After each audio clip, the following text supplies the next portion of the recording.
Chapter 2, Home Problems. Stuart was also helpful when it came to ping pong. The littles liked ping pong, but the balls had a way of rolling under chairs, sofas, and radiators, and this meant that the players were forever stooping down and reaching under things.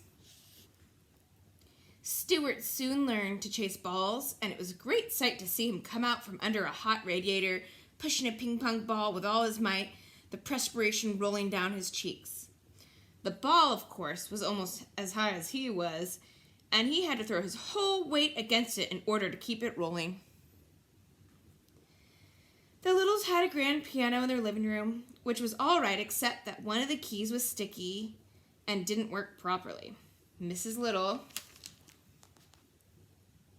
said she thought it must be the damp weather, but I don't see how it could be the damp weather, for the key had been sticking for about 4 years, during which there had been many bright, clear days.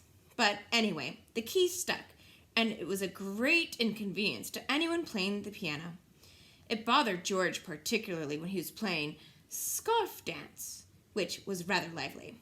It was George who had the idea of stationing Stuart inside the piano to push the key up the second it was played. This was not an easy job for Stuart, and he had to crouch down between the felt hammers so that he wouldn't get hit on the head. But Stuart liked it just the same. It was exciting inside the piano, dodging about, and the noise was quite terrific. Sometimes, after a long session, he would emerge quite deaf, as though he had just stepped off an airplane after a long journey, and it would be some little time before he could really feel normal again. Mr. and Mrs. Little often discussed Stuart quietly between themselves when he wasn't around, for they had never quite recovered from the shock and surprise of having a mouse in the family.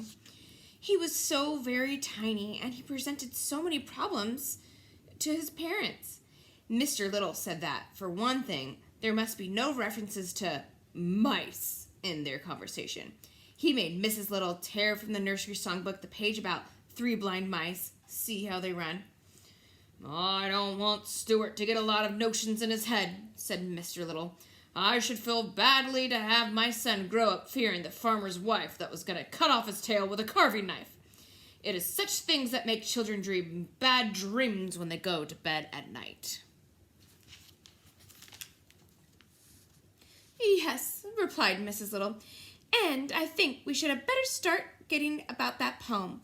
'Twas the night before Christmas, when all through the house not a creature was stirring, not even a mouse.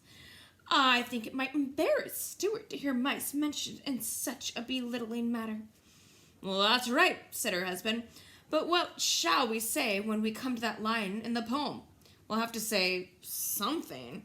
We can't just say, 'twas the night before Christmas when all through the house not a creature was stirring. That doesn't sound complete. It needs a word to rhyme with house. What about louse? Asked Mrs. Little. Or grouse, said Mr. Little. I suggest souse, remarked George, who had been listening from the conversation from across the room.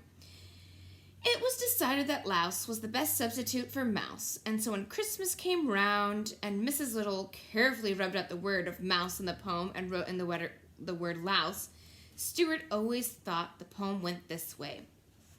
'Twas the night before Christmas when all through the house not a creature was stirring, not even a louse.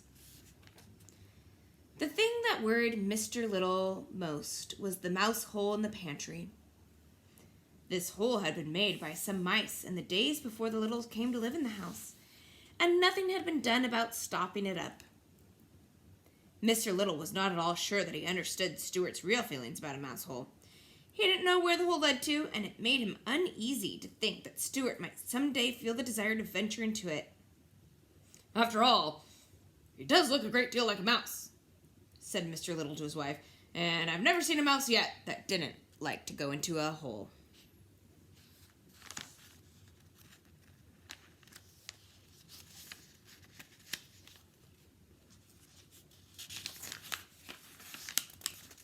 Got some pages stuck together here.